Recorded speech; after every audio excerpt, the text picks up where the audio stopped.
ಬಂದ್ಬಿಟ್ಟು ಆಂಜನೇಯ ಸ್ವಾಮಿ ಟೆಂಪಲ್ ಇದೆಯಲ್ಲ, ಅದು ಮೈನ್ ಅರ್ಚಕರು ಅನ್ಸುತ್ತೆ. ಸರ್ ತಮ್ಮ ಹೆಸರು? ಉಪೇಂದ್ರ ಕುಮಾರ್ ಅಂತ ನನ್ನ ಹೆಸರು. ಉಪೇಂದ್ರ ಕುಮಾರ್ ದೀಕ್ಷಿತ್ ಅಂತ ನನ್ನ ಹೆಸರು. ಈ ಕಡೆ ಆಂಜನೇಯ ಸ್ವಾಮಿ ದೇವಸ್ಥಾನದ ಅರ್ಚಕರು. ಮತ್ತೆ ಇಲ್ಲಿ ಏನಾಗ್ತಾ ಇದೆ ಅಂತಂದ್ರೆ, ಇಲ್ಲಿ ನಮ್ಮ ಪಕ್ಕದಲ್ಲಿ ದೇವಸ್ಥಾನ ಪಕ್ಕದಲ್ಲಿ ಹಿಂದೂ ರುದ್ರಭೂಮಿ ಇದೆ. ಅಲ್ಲಿ ಏನಾಗುತ್ತೆ ಅಂತಂದರೆ, ಈ ಒಂದೊಂದ್ಸರಿ ಯಾರು ತಿರೋದಾಗ ಅವ್ರು ಬಂದಾಗ ಏನಾಗುತ್ತೆ ಅಂದರೆ, ಅವ್ರಿಗೆ ಪಾರ್ಕಿಂಗು ಸಮಸ್ಯೆ ಆಗಿ ರಸ್ತೆನಲ್ಲಿ ನಿಲ್ಲಿಸ್ಬಿಟ್ಟು ಅವ್ರು ಹೊರಟೋಗ್ತಾ ಇದ್ದಾರೆ. ಬೇರೆಯವ್ರು ಬಂದು ಅಣ್ಣ ತೋರಿಸಿದಾಗ ಇಲ್ಲೆಲ್ಲ ಪಾರ್ಕಿಂಗ್ ಬೇರೆಯವ್ರು ಬಂದು ಪರ್ಮನೆಂಟ್ ಜಾಗ ಮಾಡ್ಕೊಂಡ್ಬಿಟ್ಟಿದ್ದಾರೆ. ದಯಮಾಡಿ ಪೊಲೀಸ್ ಇಲಾಖೆ ಅದಕ್ಕೆ ಸಂಬಂಧಪಟ್ಟವರು ಸಹ ಬಂದು ಆ ಗಾಡಿಗಳನ್ನೆಲ್ಲ ಇಲ್ಲಿಂದ ತೆಗೆಸಿ ತೆರವು ಮಾಡಿಸಿ ಪಾಪ ಅಲ್ಲಿ ರುದ್ರಭೂಮಿ ಬರೋರಿಗೆ ಒಂದು ಅವಕಾಶ ಮಾಡಿಕೊಡ್ಬೇಕಾಗಿ ನಿಮ್ಮಲ್ಲಿ ವಿನಂತಿ. ಅದರಿಂದ ಏನಾಗ್ತಾ ಇದೆ ಅಂತಂದರೆ, ಸಾರ್ವಜನಿಕರಿಗೂ ಸಹ ತುಂಬ ತೊಂದರೆ ಆಗ್ತಾ ಇದೆ. ಮುಖ್ಯವಾಗಿ BMTC ಬಸ್ನವ್ರಿಗೆ ತುಂಬ ತೊಂದರೆ ಆಗ್ತಾ ಇದೆ. ನಮಗಿಂತ BMTC ಬಸ್ಸು ಚಾಲಕರಿದ್ದಾರಲ್ಲ, ಅವ್ರಿಗಂತೂ ತುಂಬ ತೊಂದರೆ ಆಗ್ತಾ ಇದೆ. ಯಾವುದಾರ ಒಂದು ಎಣ ಬಂತು ಅಂತಂದರೆ ಅರ್ಧ ಗಂಟೆ ಇಲ್ಲಿ ಟ್ರಾಫಿಕ್ ಆಗಿಬಿಡುತ್ತೆ. ಏಕೆಂದರೆ ಅಣ್ಣ ತೋರಿಸಿದ್ದಾರೆ, ಲೈನಿಗೂ ಲಾರಿಗಳು ಮತ್ತು ಇನ್ನೇನು ಟೂ ವೀಲರ್ಗಳು, ಮುಖ್ಯವಾಗಿ ಕಾರ್ಗಳನ್ನ ಪರ್ಮನೆಂಟ್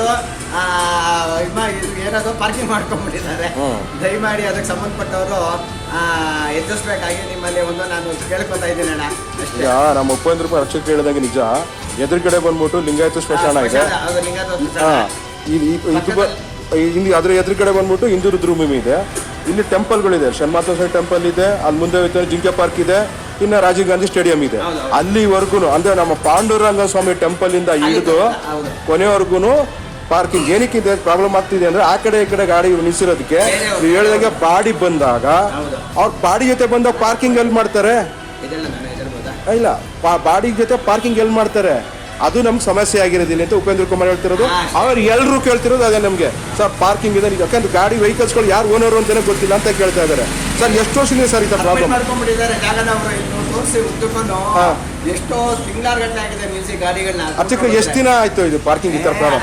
ಪರ್ಮನೆಂಟ್ ನೋಡಿ, ಧೂಳ್ ನೋಡಿ, ಆ ಗಾಡಿ ಮೇಲೆ ಕೂತಿರೋ ಧೂಳ್ ನೋಡಿದ್ರೆ ನೋಡಿದವ್ರಿಗೂ ಗೊತ್ತಾಗತ್ತೆ, ನಿಮಗೂ ಗೊತ್ತಾಗತ್ತೆ ಎಷ್ಟು ದಿನದಿಂದ ಪಾರ್ಕಿಂಗ್ ಮಾಡ್ಕೊಂಡ್ಬಿಟ್ಟಿದ್ದಾರೆ ಪರ್ಮನೆಂಟ್ ಆಗಿ ಅಂತ. Okay okay. ಕಸ ಗುಡ್ಸರೆಲ್ಲ ಬರ್ತಾ ಇದಾರಾ? ಅವರೆಲ್ಲ ಬರ್ತಾರೆ ಬಿಡಿ, ಅವರೆಲ್ಲ ಕಸ ಎತ್ಕೊಂಡವರು ಕಸ ಗುಡ್ಸರೆಲ್ಲ ನೀಟಾಗಿ ಮಾಡ್ತಾ ಇದಾರೆ. ಆದ್ರೆ ಗಾಳಿಗಳಿರೋದ್ರಿಂದ ಅವರು ತೊಂದರೆ ಆಗ್ತದೆ, ಅವರು ಕಸ ಗುಡ್ಸಕ್ ಆಗಲ್ಲ ನೀಟಾಗಿ. ಕಸ ಇದ್ದಾಗ ಸಮಸ್ಯೆ ಪಾಪ. ಅವರು ಕಸ ಅಲ್ಲಲ್ಲೇ ಹಾಕ್ಬಿಡ್ತಾ ಇದಾರೆ ಸಂಧಿ ಇರೋದಕ್ಕೆ. ಇಲ್ಲಿ ಪಕ್ಕದಲ್ಲೆಲ್ಲ ಎತ್ಕೊಂಡು ಆಗ ಅವರು ಎತ್ತುತ್ತಾ ಇದಾರೆ ನಿತ್ಯ. ಅದೇನಪ್ಪ ಅಂತಂದ್ರೆ ಗಾಡಿ ಇರೋದ್ರಿಂದ ಅವ್ರ ಸಮಸ್ಯೆ ಕಸ ಉಡ್ಸೋದು. ಹೌದು, ಓಕೆ. ಅವ್ರದ್ದೇನು ಪಾಪ ಇಲ್ಲ. ಅವ್ರು ಇದು ಟೆಂಪಲ್ ಸ್ಟಾರ್ಟ್ ಆಗಿ ಎಷ್ಟು ಪ್ರಾರಂಭ ಆಗಿ ಎಷ್ಟು ದಿನ ಆಯ್ತು? ನಾನು ಬಂದೆ 27 ವರ್ಷ ಆಗೋಯ್ತು. Okay okay. ಅದಕ್ಕಿಂತ ಮುಂಚೆ ಹಳೇದಿದ್ದು. Okay okay okay. ಅಂದ್ರೆ ಭಕ್ತಾದಿಗಳೆಲ್ಲ ಬರ್ತಾ ಇದ್ದಾರೆ, ಚೆನ್ನಾಗಿದೆ ನಿಮ್ಗೆ ಎಲ್ಲ ಇದೆ. ಭಗವಂತ ಎಲ್ಲರಿಗೂ ಒಳ್ಳೇದು ಮಾಡ್ಲಿ, ಒಳ್ಳೆ ಬುದ್ಧಿ ಕೊಡ್ಲಿ. ಆದಷ್ಟು ಬೇಗ ನಮ್ಗೆ ಪಾರ್ಕಿಂಗ್ ಸಮಸ್ಯೆ ಎಲ್ಲ ಮುಗಿಲಿ ಅಂತ ಕೇಳ್ತೇವೆ. ಒಳ್ಳೇದು ಮಾಡ್ಲಿ. ಮತ್ತೆ ಬರ್ತೀನಿ ಸಿಕ್ಕ. ಇಲ್ಲಿ ಫುಟ್ಪಾತ್ ಅವಸ್ಥೆ ನೋಡಿ ಹೆಂಗಾಗಿದೆ.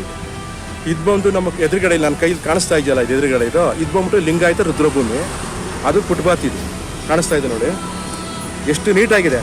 ಪಬ್ಲಿಕ್ ಓಡಾಡಕ್ಕೆ ಆಗ್ತಿಲ್ಲ, ಯಾಕೆಂದ್ರೆ ನೋಡಿ ಇಲ್ಲಿ ಪೂರ್ತ ಪಾರ್ಕಿಂಗ್ ಇದೆ, ಕಾಣಿಸ್ತಾ ಇದೆ ನೋಡಿ. ಇಲ್ಲಿ ಅಲ್ಲಿಂದ ಕಾಣಿಸ್ತಾ ಇದೆಯಲ್ಲ ಇದು ನೋಡಿ, ಅಲ್ಲಿಂದ ಇಲ್ಲಿ ನೋಡಿ ಹೋಗ್ತಾನೇ ಇದೆ ನೋಡಿ, ಕೊನೆಯ ನೋಡಿ ಇಲ್ಲಿ ಅಲ್ಲಿವರೆಗೂ ಹೋಗ್ತಾನೆ ಇದೆ. ಅಂದರೆ ಆ ಕಡೆ ಈ ಕಡೆ ಎರಡು ಕಡೆನೂ ಪಾರ್ಕಿಂಗ್ ಆಗಿದೆ. ನಾನೇ ಕಾಲ್ ಸೆಂಟ್ರಿಗೆ ಫೋನ್ ಮಾಡಿದಾಗ ಏನು ಹೇಳಿದೆ, ಸರ್ ನಾನು ಯಾರಿಗೆ ಅಂತ ಕಂಪ್ಲೇಂಟ್ ಮಾಡಲಿ ಸರ್ ಅಂತ ಕೇಳ್ತಾ ಇದ್ದಾರೆ. ಅದಕ್ಕೆ ನಾನು ಉಪ್ಪಾರಪೇಟೆ ಪೊಲೀಸ್ ಅಂತ ಅಡ್ರೆಸ್ ಕೊಟ್ಟಿದ್ದಾರೆ, ಅಲ್ಲೋಗಿ ಇವತ್ತು ನಾನು ಕಂಪ್ಲೇಂಟ್ ಕೊಡ್ತಾ ಇದ್ದೀನಿ. ಕಂಪ್ಲೇಂಟ್ ಕೊಟ್ಟು ನೋಡೋಣ, ರಿಟರ್ನ್ ಕಂಪ್ಲೇಂಟೇ ಕೊಡ್ತೀನಿ, ವಿತ್ ನನ್ನ ಹೆಸರೇ ಕೊಡ್ತೀನಿ. ನೋಡೋಣ ಅದೇನಾಗುತ್ತೆ ನೋಡೋಣ. ಭಗವಂತವ್ರಿಗೆಲ್ಲ ಆದಷ್ಟು ಇದೆಲ್ಲ ಅವ್ರವ್ರ ಜಾಗದಲ್ಲಿ ನಿಲ್ಸ್ಕೋಬೇಕು. ಅವ್ರು ಸಂಬಂಧಪಟ್ಟ ವೆಹಿಕಲ್ಗಳು ಎತ್ಕೊಂಡೋಗ್ಬಿಡಿ, ಯಾಕೆಂದ್ರೆ ನಮಗೆ ಗೊತ್ತಿಲ್ಲ ಅದು. ಯಾಕೆಂದ್ರೆ ಇದು ಬಂದ್ಬಿಟ್ಟು ಪಬ್ಲಿಕ್ ಪ್ಲೇಸು. ಆದರೂ ಏನಕ್ಕೆ ಕೇಳ್ತಿದ್ದೇನೆ ಅಂದರೆ, ಇದು ಬಂದ್ಬಿಟ್ಟು ರುದ್ರಭೂಮಿಗಳಿದೆ. ಇದು ರುದ್ರಭೂಮಿಗಳಿರೋದಕ್ಕೆ ತುಂಬ ತೊಂದರೆಗಳಾಗುತ್ತೆ. ಏನು ಬಾಡಿಗಳು ಬರುತ್ತೆ, ಆ ಬಾಡಿಗಳು ಬಂದಾಗ ತುಂಬ ಏನು ಹೇಳ್ತಾರೆ, ಅದಕ್ಕೆ ಜೊತೆಲಿ ಬರ್ತಾರಲ್ಲ ಅವ್ರ ವೆಹಿಕಲ್ಸ್ಗಳು ನಿಂತ್ಕೊಳ್ಳೋಕ್ಕಾಗಲ್ಲ ಅಲ್ಲಿ. ಅವಾಗ ನಾನು ನ್ಯಾಯ ನೋಡಿ ಸುಮಾರು ಸರಿ ನನಗೆ ವರ್ಸ್ಟ್ ಎಕ್ಸ್ಪೀರಿಯನ್ಸ್ ಆಗಿದೆ. 1 hour ನಿಂತಿದ್ದೀನಿ ನಾನು ಇವಾಗಲೇ. ಹಿಂದೆನೂ ಹೋಗಲ್ಲ ಮುಂದೆನೂ ಹೋಗಲ್ಲ. ಸಿಂಗಲ್ ನೋಡಿ ಬಾಟ್ಲಿ ನೆಕ್ ಕೊಡ್ತಾರಂತಲ್ಲ ಆ ಥರ ಇದು. TRM ಇಂದ ಸ್ಟಾರ್ಟ್ ಆಯಿತು ಅಂತಂದರೆ ಇದು ಶ್ರೀನಗರಕ್ಕೆ ಡೆಡ್ ಎಂಡ್ ಹೋಗುತ್ತಲ್ಲ ಆ ರೋಡ್ ಇದು. ಸುಮಾರು ಇದೆ ನೋಡಿ, ಇಲ್ಲಿ ಬನ್ನಿ ತೋರಿಸ್ತೀನಿ. ಇಲ್ಲಿ ನೋಡಿ, ಇಲ್ಲಿ ಇದೆಲ್ಲ ವೆಹಿಕಲ್ಸ್ಗಳು ನೋಡಿ. ಇಲ್ಲಿ ಯಾರು GRS ಅಂತ ಇದು ವಾಟರ್ ಸಪ್ಲೈ ಅಂತ ನೋಡಿ. ಯಾರು ಹೊಸ ಗಾಡಿ I-20 ನಿಲ್ಸಿದ್ದಾರೆ ಇಲ್ಲಿ ನೋಡ್ಕೊಂಬಿನಿ ಹಂಗೇನೆ ನೋಡಿ. ಇದು ಪರ್ಮನೆಂಟ್ ಪಾರ್ಕಿಂಗ್. ಇದೇನು ಪಾರ್ಕಿಂಗ್ ಅಡ್ಡಾನ ಇದು ಅಥವಾ ಪಾರ್ಕಿಂಗ್ ಪ್ಲೇಸ್ ಇದೆಲ್ಲ ನೋಡಿ. ಅದು ರುದ್ರಭೂಮಿಗಳು ನೋಡಿ. ಇಲ್ಲಿ ನೋಡಿ ಇದೆಲ್ಲ ಖಾಲಿ ಇದೆಯಲ್ವಾ, ಇನ್ನೊಂದು ಅರ್ಧ ಗಂಟೆಗೆ ಯಾರತ್ತ ನಿಲ್ಸ್ಬಿಡ್ತಾರೆ. ಅಂದರೆ ಇದು ಸೇಫ್ ಜಾಗನ ಏನೋ ಗೊತ್ತಾಗ್ತಿಲ್ಲ ನನಗೂ. ಇಲ್ಲಿ ಸ್ಮಶಾನದ ಪಕ್ಕ ನಿಲ್ಸ್ಬಿಟ್ರೆ ಯಾರು ಬರಲ್ಲ, ಸೇಫ್ ಆಗಿರ್ಬೋದು ಅಂತ ನಿಲ್ಸ್ತಾರೆ ಅಂತ ಏನೋ ಗೊತ್ತಾಗ್ತಿಲ್ಲ ನನಗೂ. ನೋಡೋಣ, ರಿಂಗಾಯ್ತು ರುದ್ರಭೂಮಿ ಒಳಗಡೆ ಹೋಗ್ತೀವಿ ನೋಡೋಣ, ಅಲ್ಲೇನೋ ಹೊರಗಡೆ ಏನಾರು ಪಾರ್ಕಿಂಗ್ ಮಾಡೋಕ್ಕೆ ಸ್ಟಾರ್ಟ್ ಮಾಡ್ಕೊಂಡಿದ್ದಾರೆ.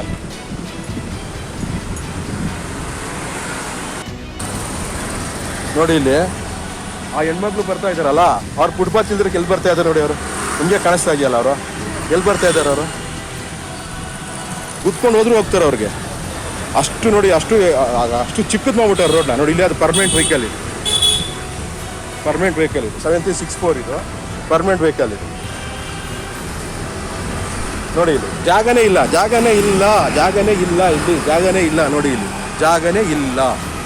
ಕಾಣಿಸ್ತಾ ಇದೆಯಲ್ಲ, ಜಾಗನೇ ಇಲ್ಲ, ಒಂದು ಸ್ವಲ್ಪನೂ ಜಾಗನೇ ಇಲ್ಲ. ನೋಡೋಕೆ ನಮಗೇನೋ ಒಂಥರ ಬೇರೆ ಹೊರಡು ಇದೆ, ಅಸಹ್ಯನ ಸೇರಿಸ್ಬಿಡ್ಬೇಕಾರೆ ರೋಡು. ನೋಡಿ ಇಲ್ಲಿ ಇವೆಲ್ಲ ಪಾರ್ಕಿಂಗ್ ಜಾಗನ ಇದೆ, ಪಬ್ಲಿಕ್ ಪ್ಲೇಸಲ್ಲಿ ಸ್ಪೆಷಲ್ ಅಂತಲೇ ಹೇಳ್ಬೇಕಿದು.